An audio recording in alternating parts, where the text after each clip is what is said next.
Quero compartilhar uma palavra que inclusive anunciamos durante o dia. Como ter uma vida mais leve. Como ter uma vida mais leve. Eu creio que é uma palavra para o nosso tempo. Eu creio que é uma palavra para o seu coração, para o meu coração. E de antemão eu já imagino que talvez você espera ouvir algo que provavelmente você não ouvirá. Não porque eu me acho sagaz. Uau! É porque talvez o teu conceito do que é pesado e leve possa estar distorcido. E hoje eu quero compartilhar o Evangelho de Jesus e algo que ele disse a respeito disso. Mateus capítulo 11, verso 28. Diz assim: venham a mim todos os que estão cansados e sobrecarregados, e eu lhes darei descanso. Tomem sobre vocês o meu jugo e aprendam de mim, pois sou manso e humilde de coração. E vocês encontrarão descanso para as suas almas. Pois o meu jugo é suave e o meu fardo é leve. Tem muita gente pesada. E, na verdade, quando eu usar a expressão aqui, gente pesada, eu quero que você entenda que gente pesada no sentido escrito aqui, cansadas e sobrecarregadas. As pessoas estão cansadas e sobrecarregadas. Mas tem gente que gritantemente demonstra que está pesada, a pessoa está pesada. Olha, gente pesada é triste, gente pesada é literalmente um inferno na terra. Viver pesado é terrível. Gente pesada é gente estressada. Gente pesada é gente angustiada. Gente pesada é gente irada. Gente pesada é gente que tem sempre um olhar triste e negativo para a vida. Gente pesada é gente que dificulta tudo. Gente pesada é gente que é difícil de lidar. Sabe aquele tipo de pessoa que você sabe, o fulano é difícil de lidar? Às vezes você não sabe dizer exatamente o que é. Às vezes podem ser difíceis de lidar de formas diferentes. Tem gente que você não pode falar nada, que ela entende mal. Tem gente que é sensível pra caramba, assim, qualquer coisa ela devolve. Tem gente que é difícil de lidar, porque ela está o tempo todo olhando as coisas ruins, o lado ruim da coisa, ela está sempre preocupada, sempre achando que as coisas não vão dar certo. Gente pesada é horrível. Gente pesada é gente que, por algum motivo, ela demonstra na vida um desprazer de viver, parece. E às vezes indiretamente. Porque às vezes ela não diz, olha, eu cansei de viver, mas ela vive como se estivesse cansada de viver. Porque o que o marido fala é motivo para briga, porque ela já não suporta mais o marido, só não tem coragem de falar, eu não suporto mais o marido. Os filhos é um brigueiro o dia inteiro. O menino mexe para um lado, mexe para o outro, o menino faz isso, faz aquilo, grita e tudo. E tem, sabe, tem filho que já taxa os pais, né? Minha mãe, meu pai. Gente pesada pode ser aqui das mais variadas características. Gente pesada é gente difícil de lidar. Gente pesada é difícil de conviver com gente pesada. Gente pesada, na verdade, quando a pessoa ela está pesada, e entenda esse pesado, um conceito que eu estou trazendo aqui, que une e que envolve o cansado e o sobrecarregado no aspecto em que Jesus coloca aqui, é esse tipo de gente amargurada, gente raivosa, gente que está irado o tempo todo, gente que está preocupado o tempo todo, gente que está ansiosa o tempo todo, gente que está estressado o tempo todo. Já viajou com gente pesada? Parece que tudo na viagem vai dar ruim, sabe? Ai meu Deus, vai acabar a gasolina. Ai, você abasteceu, amor, você mexeu no carro, e a pessoa fala, oh meu Deus, já vi, já e tal. Viu, mas nós não vamos ficar na estrada não, né? Não vamos. E aí chega no hotel, ai meu Deus, será que esse hotel aqui, você pagou? Será que o pessoal não vai expulsar a gente? Meu Deus, não! Gente preocupada, estressada, angustiada. Tem gente pesada que não fala, tem gente pesada, eu dei um exemplo aqui, e alguns de vocês já se identificaram ou identificaram alguém. Mas tem gente pesada que não é igual a esse que eu citei agora, que fala, que preocupa, que fala, que pergunta, que incomoda, que... Tem gente pesada que é âncora na vida, que é difícil de carregar. Ela não fala nada. Às vezes ela não expressa. Mas ela é um peso para a família, é um peso para a casa, é um peso para as pessoas, é um peso para a empresa, é um peso para a alma, porque ela está pesada, porque a alma dela está pesada. Gente pesada é difícil. Gente pesada vive literalmente um inferno pessoal dentro da sua própria alma. Não é à toa que Jesus precisou se apresentar como remédio para a gente pesada. Muitos aqui estão pesados com alguns dos sintomas que eu disse: irritabilidade, preocupação excessiva, ansiedade. Mas talvez tem gente que é silenciosa, que está afundando em um sentimento triste e depressivo, cada vez mais, porque ela está pesada. Algo tem pesado na sua alma que faz ela afundar num buraco existencial, que faz ela perder o prazer e a alegria de viver. Gente pesada está sem ânimo de trabalhar, gente pesada está sem disposição e esperança pela família, pelo casamento. Gente pesada, às vezes é âncora, que pesa e que a gente não consegue se mover, porque você tem que ficar arrastando ela. Gente pesada, às vezes é dinamite, que pode explodir a qualquer hora, você não sabe o que vai dar. Gente pesada, às vezes é simplesmente a apatia em pessoa. Ela não responde, ela não devolve, ela não interage, ela é inerte. Quantas mulheres eu já ouvi diante de mim: pastor, se meu marido não reage. Já ouviram essa expressão? Reage, homem, reage. Coitado, o homem dela, está tudo bem. Não está bem. Eu não sei qual tipo de sintoma tem se caracterizado para o teu pesar. Mas Jesus fala com gente pesada. Jesus está buscando gente pesada. Gente que está sobrecarregada e cansada. Alguns explodindo por essa carga de cansaço e de sobrecarga. Alguns irritados, irados, incomodados, extravagantes. Outros tristes, afundados, mergulhados em uma apatia, porque está pesado, porque está cansado. Eu sei que uma das sensações mais fáceis de descrever quando deu para nós é: cansei. Cansei. Talvez aqui tem gente que já cansou. Cansou de lutar para resolver teu problema financeiro. Você cansou. Cansei. Tem gente aqui talvez que fala: cansei da minha família, cansei. Cansei da minha casa, cansei do meu marido, cansei da minha esposa, cansei. Tem gente aqui que cansou de si mesmo. Tem gente que cansou de si mesmo.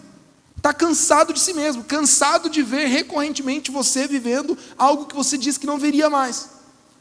Tem gente que cansou dos seus próprios erros, cansou da sua própria inabilidade de conduzir a vida, cansou da sua incapacidade de resolver problemas, e você cansou dessa tristeza, cansou desse...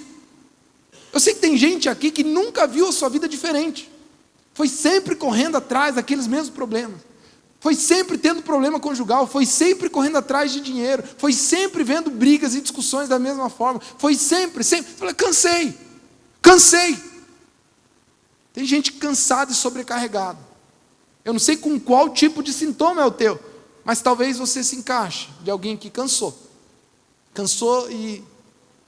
pastor, eu não sei, mas eu me identifiquei muito com esse pesado. Talvez eu sou pesado. Eu sou gente pesada. E aí Jesus apresenta aqui algo. Eu quero que você leia comigo. Ele diz: venham a mim todos vocês pesados e cansados e sobrecarregados. Venham a mim. E ele diz assim: eu lhes darei descanso. Tomem sobre vocês o meu jugo e aprendam de mim, que sou manso e humilde de coração. Olha que interessante. Jugo era um instrumento que era colocado no animal, que ele carregava, o carro, e o jugo era aquilo que era colocado sobre o animal, para sustentar aquele equipamento, aquela tecnologia da época de agrícola. Mas o jugo aqui que Jesus está se referindo é a expressão utilizada, que era a expressão jugo, utilizada a se referir ao ensino dos rabinos e dos religiosos judaicos. Os religiosos, eles tinham ensinos que eles conduziam as pessoas ao que eles interpretavam ser a lei de Deus. Então os religiosos interpretavam as escrituras, a Torá. Para quem não sabe, a Torá é essa porção do Velho Testamento, que é caracterizado pelos 5 primeiros livros da Bíblia: Gênesis, Êxodo, Levítico, Números, Deuteronômio. E os rabinos estudavam a lei do Senhor, e eles interpretavam e eles ensinavam para as pessoas, fazendo elas entenderem o que é que Deus queria que elas fizessem.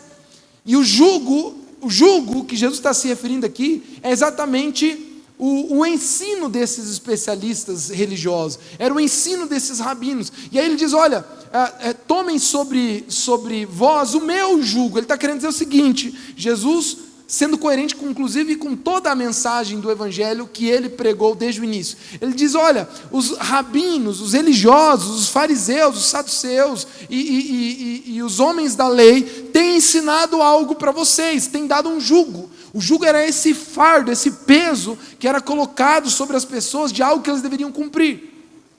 E aí Jesus vem e diz: olha, tomem sobre vocês o meu jugo. Existe um ensino que é meu, que é diferente desse ensino que vocês estão recebendo, que ele é diferente, ele não pesa e não é um fardo como tem sido para vocês. Tanto é que no Sermão do Monte, em Mateus capítulo 5, Jesus ele prega praticamente o sermão inteiro dizendo o seguinte: ouvistes o que foi dito pelos religiosos, eu porém vos digo. Ele está dizendo: olha, há um jugo de ensino sobre vocês, eu vou dizer outro agora. E eu meditava nesse texto e refletia, e eu comecei a perceber coisas que eu nunca enxerguei na minha vida inteira cristã, apesar de ter lido, pregado, ensinado e estudado esse texto dezenas de vezes. Algo se revelou ao meu coração que eu nunca tinha visto. E eu entendia que o jugo que Jesus está se referindo é esse ensino. Mas a conclusão na fala de Jesus nos faz compreender algo extremamente mais profundo. Ele diz assim: olha, tomem sobre vocês o meu jugo e aprendam de mim, que sou manso e humilde de coração. E aí Deus me tocou e me levou a lembrar de como era a realidade de um judeu naquela época. Como era a realidade de alguém que estava ouvindo o que Jesus acabou de dizer: vinde a mim todos que estão cansados, sobrecarregados, que eu vos aliviarei. Tomai sobre vós o meu jugo. E eu estava assistindo a série The Chosen, e toda vez que eu assisto a série eu me encanto e sou tocado por Deus, por ver aquele Jesus como eu sempre imaginei que ele fosse. E eu lembrei de um livro que eu li, chamado O Reino de Ponta Cabeça, do Dr. Ronald Drunkbill. E aquele livro me fez entender a realidade judaica como eu nunca tinha entendido antes na minha vida. E me fez compreender o impacto que foi o ministério de Jesus naquela realidade. Mas talvez você não entenda muito disso, e você não precisa entender os detalhes, mas você precisa saber de duas coisas para entender o que eu vou dizer aqui. A realidade de um judeu na época de Jesus se resumia a 2 sentimentos. 2 sentimentos. Primeiro, um judeu na época de Jesus era movido a ódio. Ódio e raiva. Se existia algo que movia o coração de um judeu na época de Cristo, era ódio. Eu vou te explicar por quê. Se você não conhece, talvez para você ser brasileiro pouco importa, né? Infelizmente nós somos conhecidos como uma nação não muito patriota. Mas para um judeu, ser judeu não era uma questão de nacionalidade, era uma questão de transcendência. Para eles tinham a convicção de que eles eram uma nação escolhida entre todas as nações, e que Deus, a partir do pai Abraão, formou uma nação única, referência e especial diante de todas as outras nações, e que não somente eles eram especiais por ser povo santo e adquirido de Deus. A nação deles, que uma nação, isso aqui é a teoria geral do Estado básica, para quem estuda direito. Uma nação ela precisa ser composta por um povo, uma língua, uma cultura e um território. Então o grande dilema de um judeu era a angústia de não poder desfrutar plenamente da sua nação, que era o seu território. Porque o judeu, desde que chegou e dominou Canaã, porque não dominou completamente, eles atravessam, vocês conhecem, saem do Egito com Moisés, chega lá perto da terra prometida, Moisés não entra na terra, Josué assume o comando, e Josué como militar invade, começa a invasão a Canaã, que era a terra que Deus tinha prometida para aquela nação que não tinha território, perdão. E agora aquela nação conquista Canaã, mas ainda assim ficam alguns povos, e a história de Israel inteira é lutando pela sua sobrevivência como nação, pela sua liberdade, por ser quem eles eram como povo, e eles não conseguiam, inclusive pelos seus próprios pecados. Se você ler o livro de Juízes, inclusive, o círculo destrutivo em que os juízes vivenciaram era a nação de Israel, fazendo o que agradava o Senhor, fazendo o que desagradava o Senhor, adorando outros ídolos, sendo dominados por nações como juízo pelo seu pecado, clamando a Deus por misericórdia, Deus levantando um libertador, e eles voltando a fazer de novo o que agradava, e eles ficam assim. E a nação de Israel nunca consegue desfrutar de liberdade, de tranquilidade, de paz como nação. E naquele contexto de Jesus, eles estavam vivendo já uma realidade de alguns anos de opressão. Opressão babilônica, opressão síria, a opressão, e a última era a opressão grega, e por último agora eles estavam vivendo a opressão romana. Se você assistir algum filme de Jesus, esse é o motivo pelo qual na crucificação haviam soldados romanos, porque o Império Romano, que era o império mais forte daquele contexto, subjugou Israel, e agora os judeus não tinham mais liberdade de território, tinham que pagar imposto para Roma, e ainda assim tinha que ficar defendendo a sua fé, porque havia um acordo meio de paz lá entre o império. É assim, Roma deixava lá os judeus adorarem lá do jeitinho deles, lá por enquanto, mas ainda assim era um sentimento de opressão. Inclusive, abra um parênteses, para quem não sabia, quando Jesus diz, olha, se te pedirem uma capa, dê a ele está se referindo a uma prática que os soldados romanos tinham, em chegar em alguém e falar, tira a roupa. Tira a roupa. A opressão romana no povo judeu era assim. Era assim, ó, daqui teu dinheiro. Daqui. Não, mas daqui. O imposto, a carga tributária é altíssima. Então, o judeu, nutrido por um patriotismo, uma esperança, não só patriótica, mas uma esperança espiritual de que eles eram nação de Deus, eles eram movidos a esse ódio de viver uma circunstância de alguém subjugando eles, ferindo eles, escravizando eles.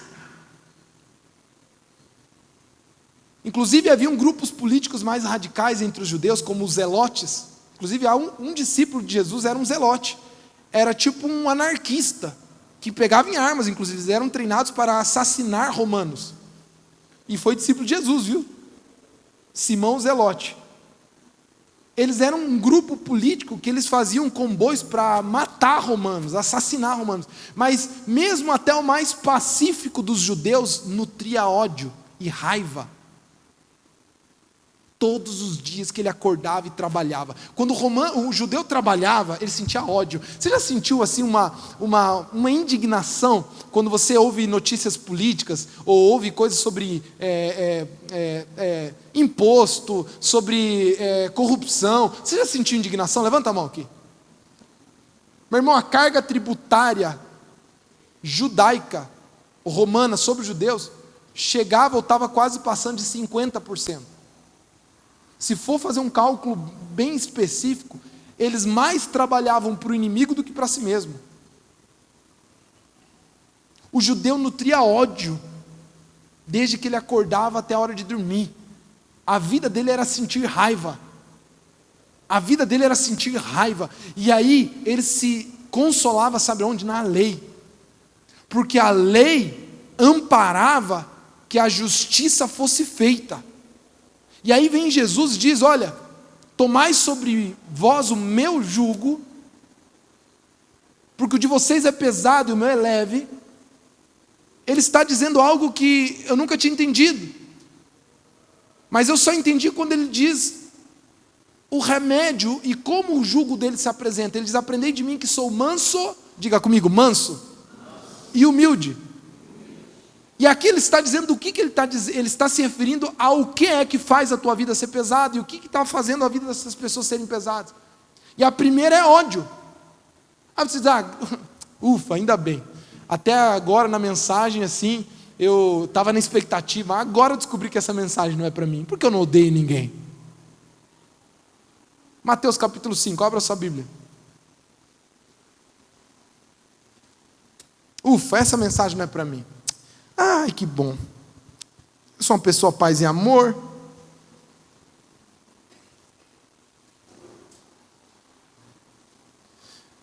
Mateus capítulo 5, versículo 21. O judeu odiava diariamente, sentia raiva diariamente, ele estava irado diariamente. Acordar para o judeu era mais um dia sem o Salvador Messias resgatando eles, e mais um dia vivendo a escravidão de ser subjugados por Roma. Então, para o judeu acordar de manhã, trabalhar, era uma desgraça, era ódio. Ele olhava assim, e é por isso, presta atenção, é por isso que os publicanos eram tão odiados pelos judeus. Para quem não sabe o que é um publicano, o publicano era um judeu que tinha traído a sua pátria e trabalhava para Roma cobrando impostos dos próprios irmãos judeus. Inclusive na série The Chosen, Mateus, Levi, que é um publicano, Pedro odeia ele. Pedro sente ódio de Mateus. Ele não consegue entender como Jesus chamou um cara daquele, um cara que nos escraviza, um cara que traiu sua própria pátria e faz a gente trabalhar igual uns desgraçados.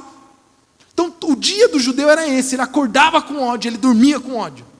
Até os mais tranquilos e pacíficos dos judeus, eles estavam o tempo todo irados, o tempo todo expelindo raiva, porque como é que vai estar feliz desse jeito? Você conversava com o judeu: bom dia para quem? Se o Messias não voltou ainda, o Messias não veio, Roma está aí, bom dia para quem? Assim era o coração de um judeu, diariamente, ira, raiva, ódio. Só que eles tinham um amparo, entre aspas, eles tinham um certo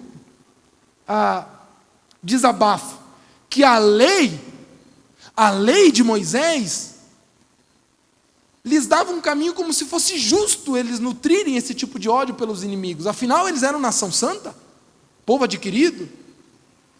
E é como se fosse justo eles sentirem o que sentiam, porque a própria lei o amparava.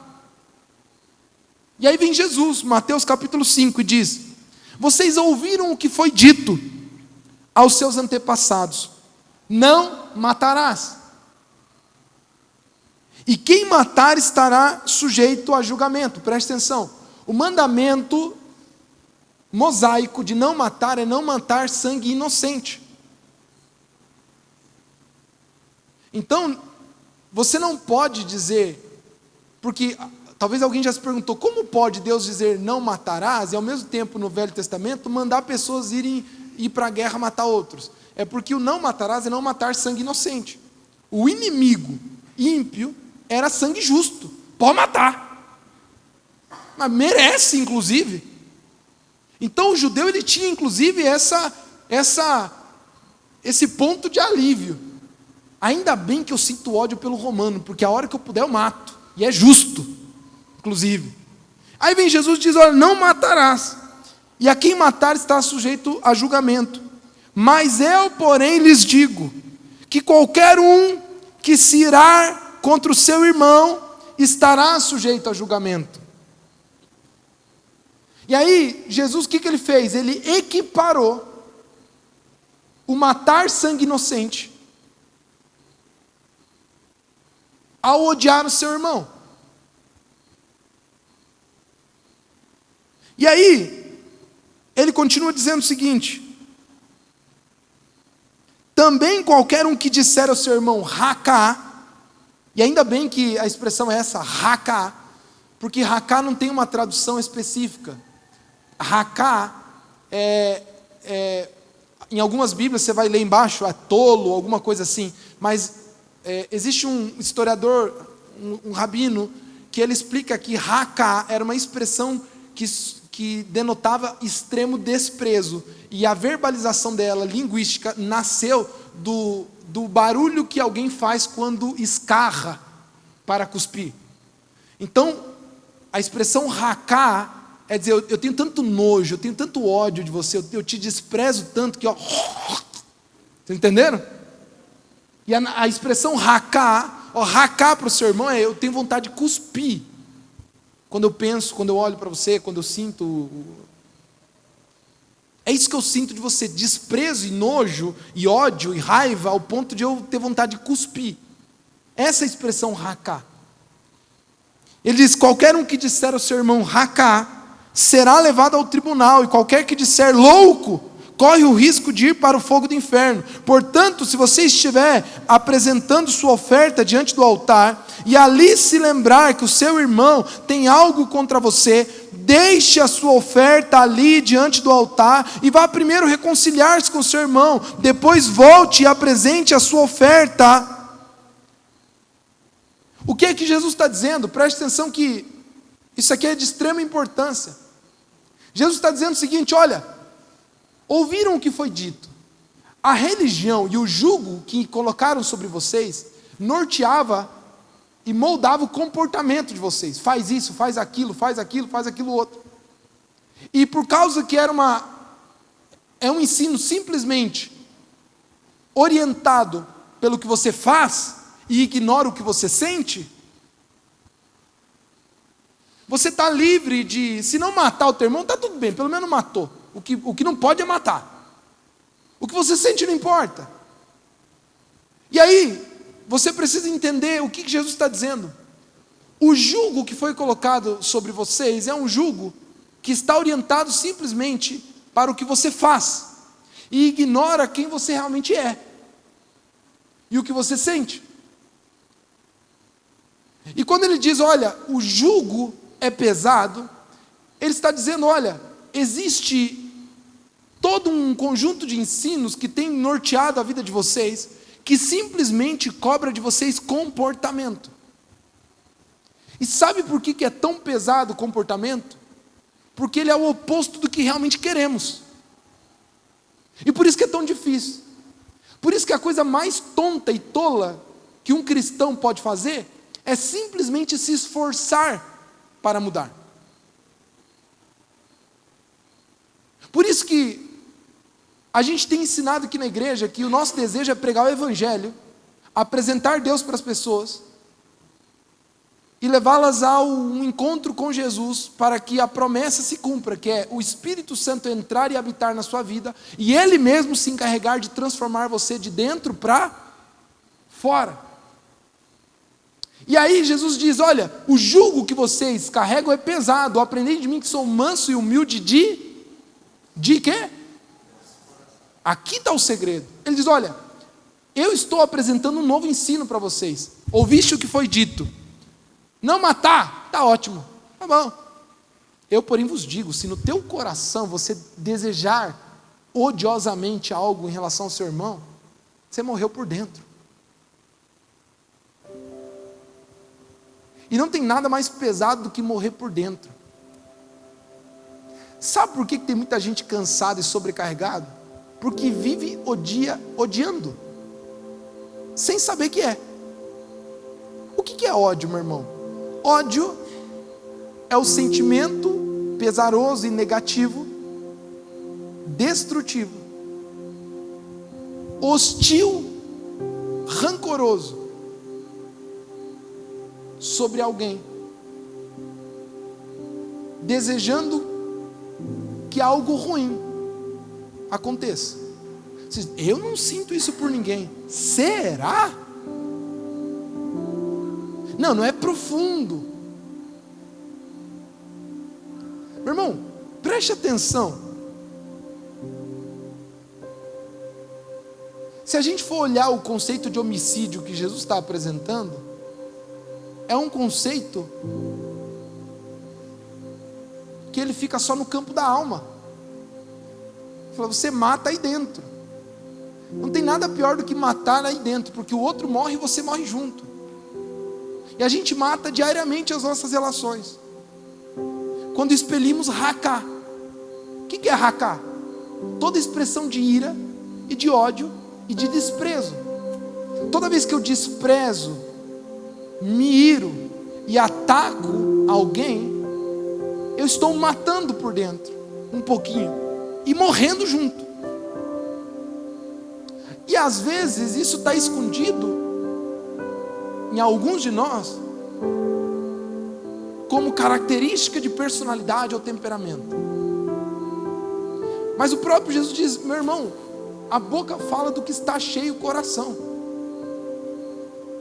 Como é que tem sido as conversas? O que é que tem saído da tua boca em relação às pessoas que você convive? Meu irmão, acredite ou não, talvez você ache engraçado, mas aquilo que você diz no trânsito é ódio. Ah, que exagero, só estou com raiva, só fico estressado. É ódio. É ódio. É ira. É pesar. Por isso você está pesado.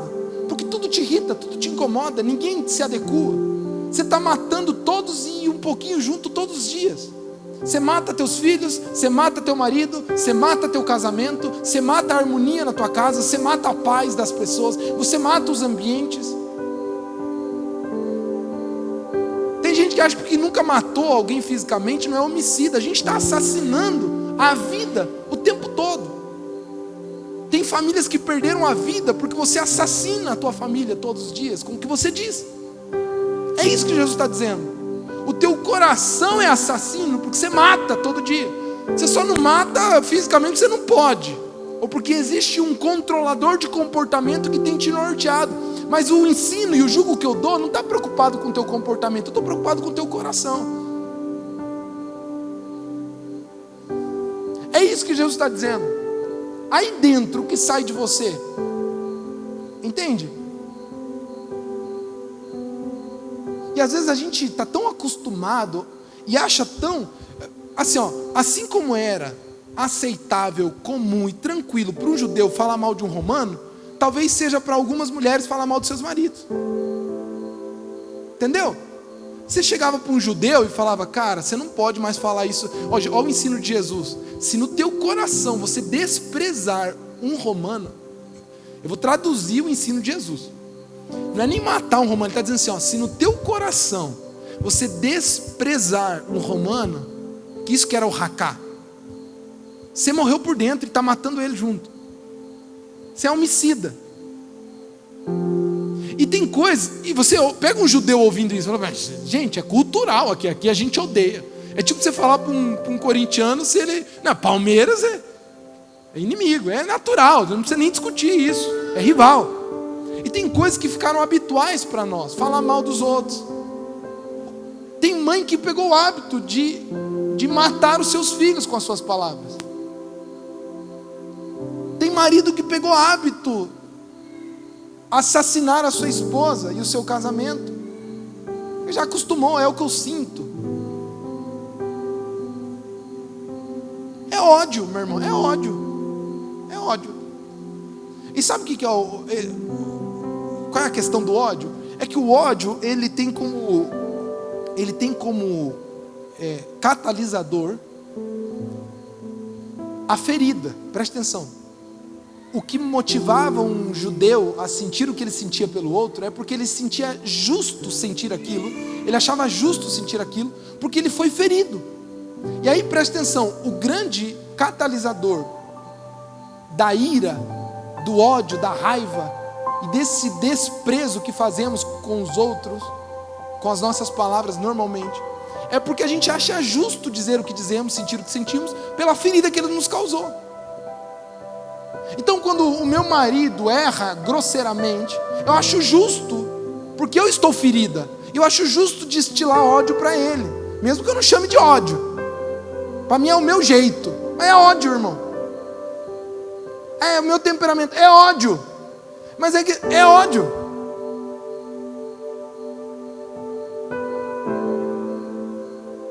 E a gente acha justo, normalmente o que justifica o ataque às pessoas sempre é a ferida que recebemos. Então era justíssimo para o judeu falar: gente, mas olha só, nós estamos sendo subjugados. Olha só o que estão fazendo comigo. Tem gente que anda por aí, vocês vocês já repararam? Pessoas que elas estão tão machucadas que elas destilam ódio até para aqueles que não tem nada a ver com aquilo. Não sei se você já atendeu um cliente, ou foi numa loja, um vendedor te tratou mal, te desprezou, ou até falou algo ruim. Você fala: cara, da onde que veio isso? Qual é a origem? Da onde? É que a pessoa está ferida, e gente ferida fere. Olho por olho, dente por dente. Gente ferida fere. Gente machucada machuca. Só que só gente machucada que acha que tem o direito de machucar. O que Jesus está dizendo: olha, grande parte dessa carga que vocês carregam, que é pesada, e tem feito vocês viverem pesados, é porque vocês estão querendo devolver com justiça o que vocês estão recebendo. Esse é o primeiro motivo. É simples. O resumo do que Jesus está dizendo, em primeiro lugar, é isso. Vocês estão o tempo todo, durante o seu dia, querendo compensar de alguma forma, através da sua irritabilidade, da sua ira, do seu xingamento, do seu desprezo, das suas palavras duras, as feridas que você tem recebido. É como se no teu coração você estivesse compensando, especialmente se for contra o ofensor. A maioria dos casamentos não percebem que essa é a dinâmica que eles têm vivido. Tem gente que fala: o que a gente perdeu é a comunicação. O que vocês perderam é amor, mas o amor no sentido mais puro que Jesus está dizendo. O que tem aí é ódio. Não, eu não odeio meu marido, só sou muito irritada com ele. Você odeia ele, porque você está devolvendo hostilidade, fruto de ferida que você acha que recebeu e é justo devolver. O nome disso é ódio, de forma prática. É hostilidade. Inclusive, tem gente aqui que agora, depois que aprendeu, vai dar vontade de escarrar às vezes, né?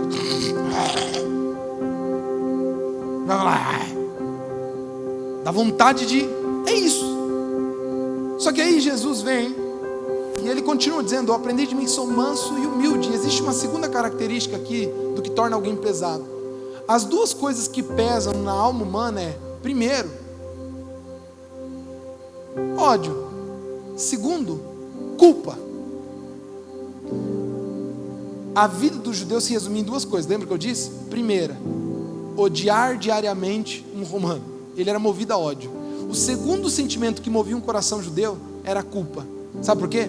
Porque a vida de um judeu era acordar e dormir todos os dias sentindo incapacidade de ter cumprido religiosamente o que deveria ter cumprido. Porque a vida de um judeu era lembrar todos os dias que os mandamentos eram difíceis demais dele conseguir cumprir. Então o dia de um judeu, todos os dias da sua vida, era acordar e falar: hoje eu vou trabalhar para pagar imposto, para dar dinheiro para outros, e também tentar cumprir um monte de lei cerimonial que eu nunca consigo cumprir, para que Deus se agrade de mim. Essa era a vida de um judeu. Era sentir raiva e culpa. A vida de um judeu era raiva diária e culpa diária.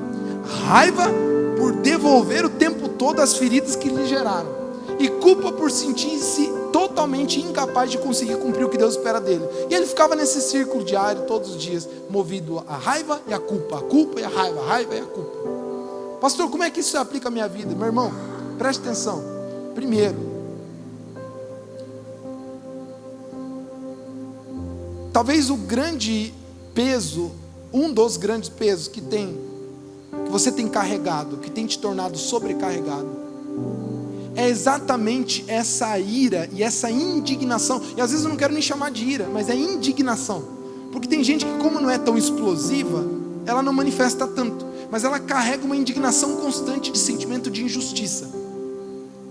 Os meus filhos cometem injustiça comigo porque não me amam quanto eu os amo. Meu marido é injusto porque ele não devolve o quanto eu precisaria. Os meus patrões são injustos porque não me pagam o quanto eu poderia. Os meus clientes são... E esse sentimento de injustiça e de ferida constante, como se todo mundo te devesse o tempo todo, sabe? Já conheceu gente que anda assim, anda como se a vida lhe devesse algo o tempo todo, está todo mundo em débito contra ele mesmo. E como ele está o tempo todo sentindo que a vida lhe deve, que as pessoas lhe devem, que todo mundo lhe fere, que todo mundo está em dívida com ele mesmo, ele só destila o tempo todo indignação, aspereza, o tempo todo. Olha, meu irmão, eu não sou, mas estou longe de ser alguém extremamente exemplar. Eu tenho defeitos inúmeros, mas eu tenho uma vitória na minha vida, mas uma que eu louvo a Deus e zelo por ela.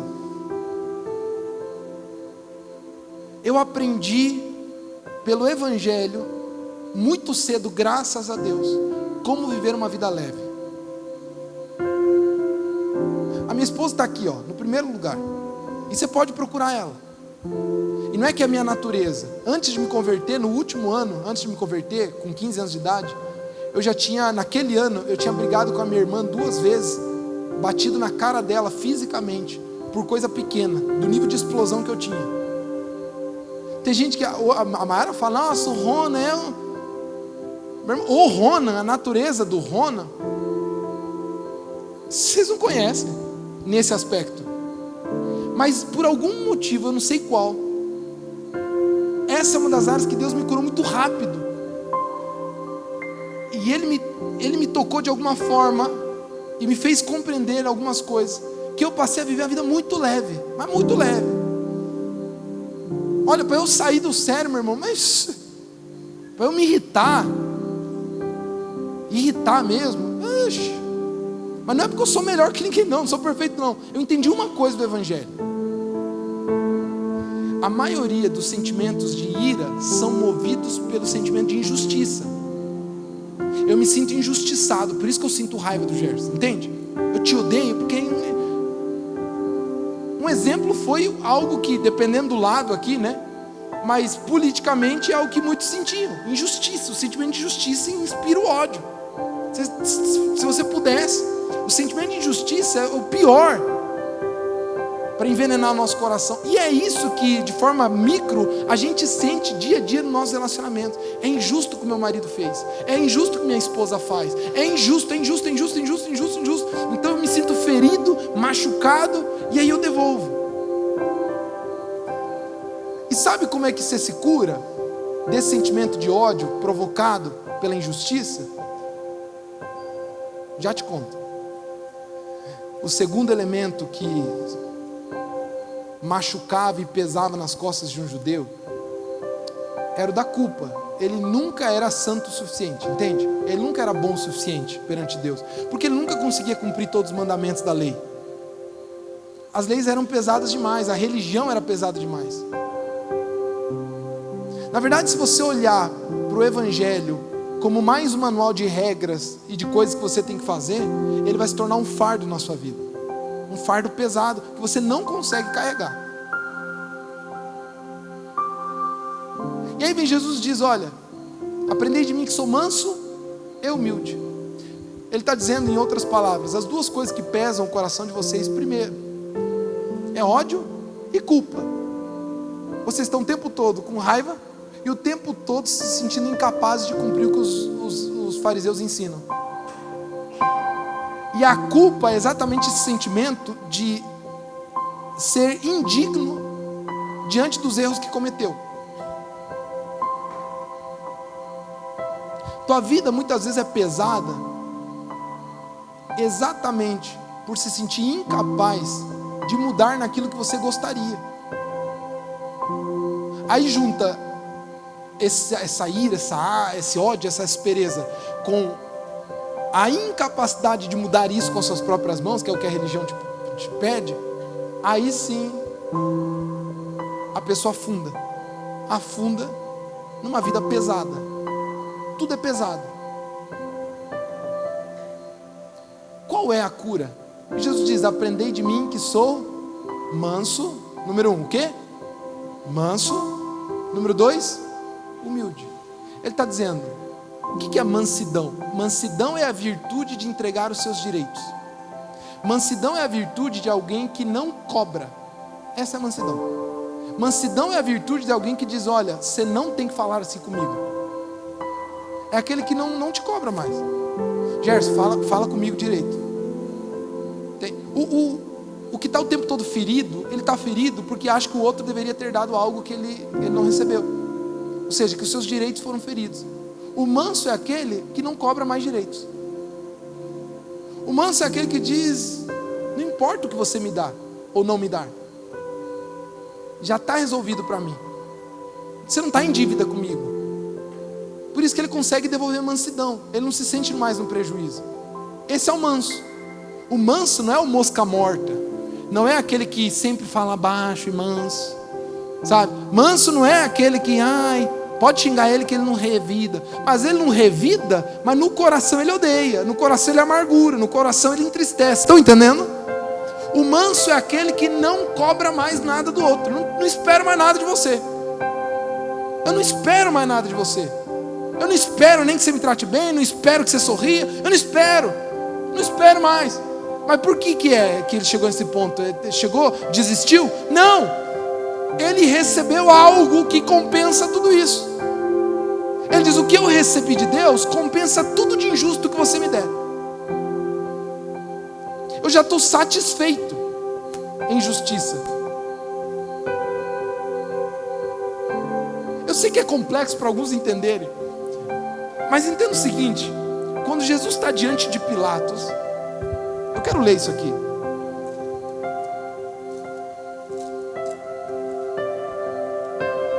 Quando Jesus está diante de Pilatos, ele está torturado, açoitado, machucado, ele está ferido, cuspido, traído. Aí Jesus está diante de Pilatos. Jesus foi posto diante do governador e este lhe perguntou: você é o rei dos judeus? E Jesus lhe respondeu: tu o que dizes? Acusado pelos chefes dos sacerdotes e pelos líderes religiosos, ele nada respondeu. Então Pilatos lhe perguntou: viu, você não está ouvindo a acusação que eles estão fazendo contra você? Mas Jesus não lhe respondeu nenhuma palavra, de modo que o governador ficou muito impressionado. Sabe o que é mansidão? Eu vou explicar o que Jesus estava sentindo naquela hora. Como é que você sabe, Ronald? Pelo resto do evangelho. Pilatos, nem esse povo, nem os soldados e nem você pode tirar ou dar algo para mim. Vocês não têm como tirar minha liberdade, minha paz, minha alegria. Vocês podem atingir meu corpo, vocês podem proferir palavras contra mim, mas eu não espero nada de vocês. E porque eu não espero nada de você, eu consigo devolver mansidão.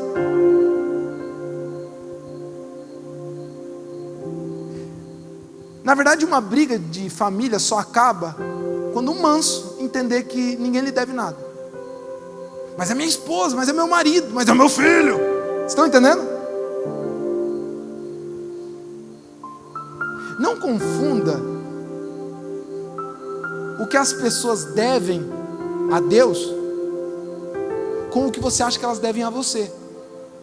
Vocês estão entendendo? Eu vou te contar um segredo sobre família. A Maiara, ela não me deve honra, ela deve honra a Deus. A prova é que o argumento bíblico que Paulo usa para dizer que a mulher deve respeitar o seu marido é porque o marido é cabeça assim como Cristo é cabeça dele. Na verdade, Paulo está dizendo: você tem que honrar a Deus, não o seu marido. Alguém está me ouvindo? O problema é que a gente está nas nossas relações achando que todo mundo nos deve tudo. E por isso que a gente é tão intocável, ferido. Ai, olhou torto para mim. Ai, não me ama. Ai, não fala. Ai, não sei o que lá. Ah, meu irmão, enquanto você não desfrutar de contentamento espiritual por aquilo que Jesus já te deu, tua vida vira um inferno, pesada. Porque o tempo todo mundo está te devendo. Alguém está entendendo o que eu estou dizendo? Não sei se estão me olhando com uma cara. Eu não sei se está entendendo ou não. Sabe qual é o problema de uma vida pesada? É uma vida que ainda não desfrutou de plena liberdade em Cristo. Porque o dia que você encontrar Jesus, o seu amor, e Ele for suficiente, nada que os outros te façam ou deixem de fazer afeta a tua vida. Eu sei que parece um milagre o que eu estou dizendo, parece impossível. Mas não, meu irmão. Jesus estava lá diante de Pilatos de boa, porque ele não esperava nada dos seus discípulos, e nem nada do povo judeu, e nem nada de Pilatos. Ele falou, gente, pode bater, pode crucificar. Sou filho amado de Deus, meu irmão. Jesus sabia quem ele era. O seu nível de convicção de identidade era tão forte que traição não abalava, xingamento não abalava, desrespeito não abalava.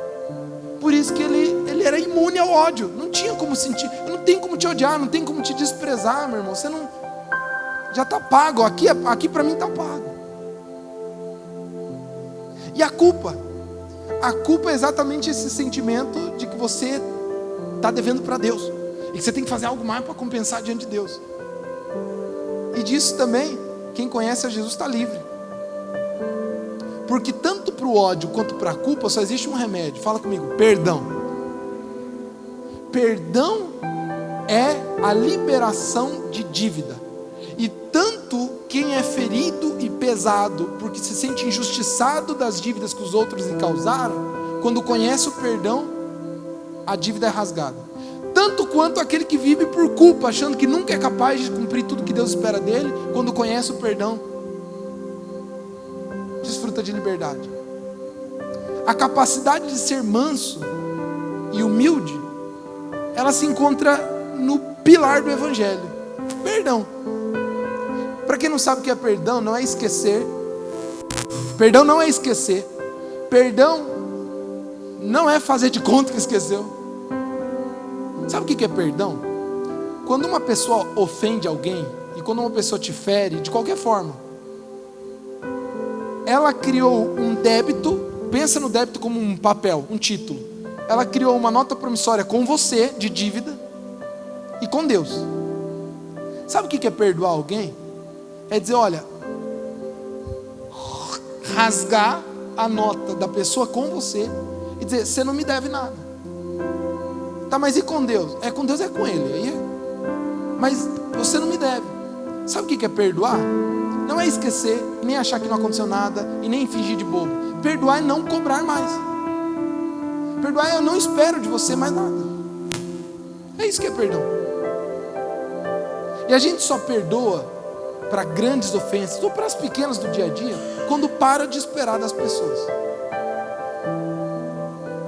Meu irmão, quando você parar de viver uma vida movida por culpa e por esse ódio que é movido por um sentimento de injustiça, das feridas que as pessoas geram em você, você desfruta do que é uma vida leve. O resumo de uma vida leve é não esperar mais nada de ninguém,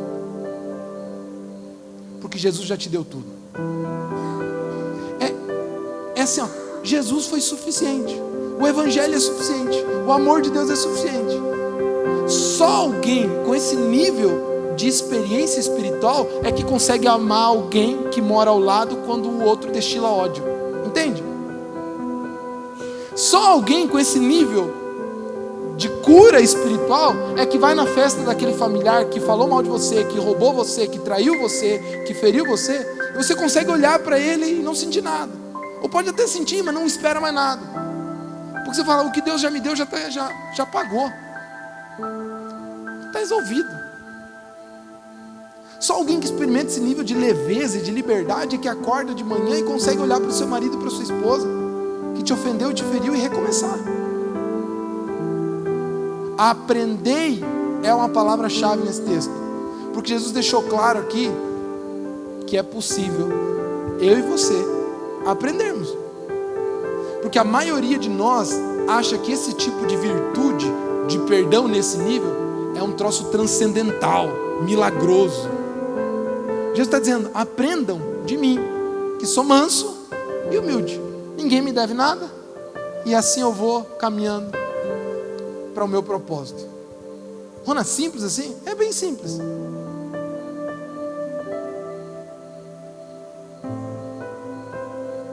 E eu sei que parece uma expressão grosseira, mas talvez o maior ato de amor que você pode fazer com alguém é falar: eu não espero mais nada de você. Porque você está querendo dizer o seguinte: o que eu vou te dar agora não depende do que você me dá. Entende? Eu vou te amar, eu vou te cuidar, eu vou andar 2 milhas com você. Se você pedir a capa, eu devolvo. Entendeu? Pega tudo.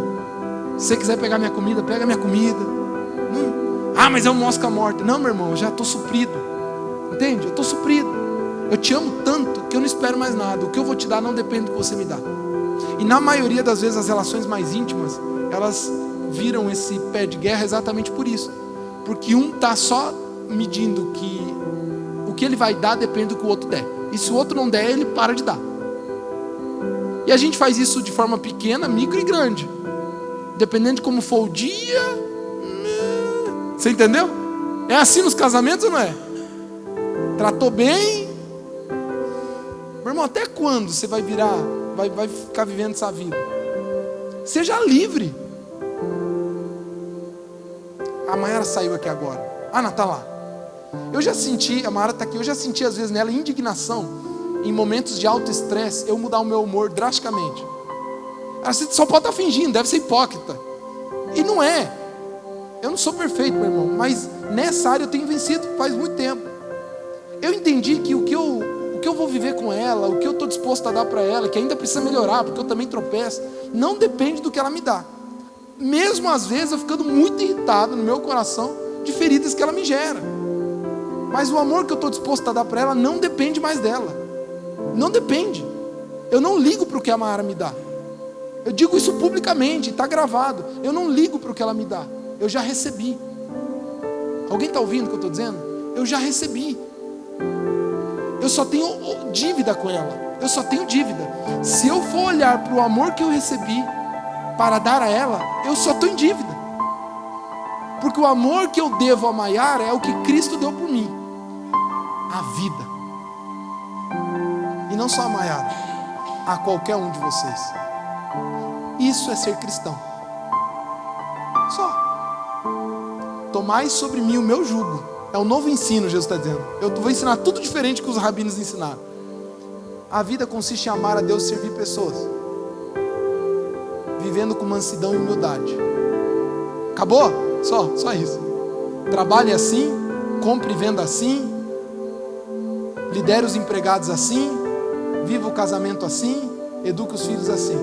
Manso e humilde. Como se ninguém te devesse nada. Amém?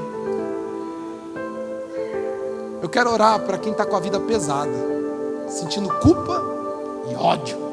Não, pastor, eu não sinto ódio. Eu sei que você sente. Eu também sinto. Mas vamos ser libertos? Vamos ser libertos? Quantos querem ser libertos aqui? Libertos dessa carência excessiva. Liberto dessa necessidade de compensação emocional. Liberto dessa necessidade de atenção, de justiça, de bom tratamento. Seja livre, meu irmão. Fala: Jesus já me deu tudo. Não tem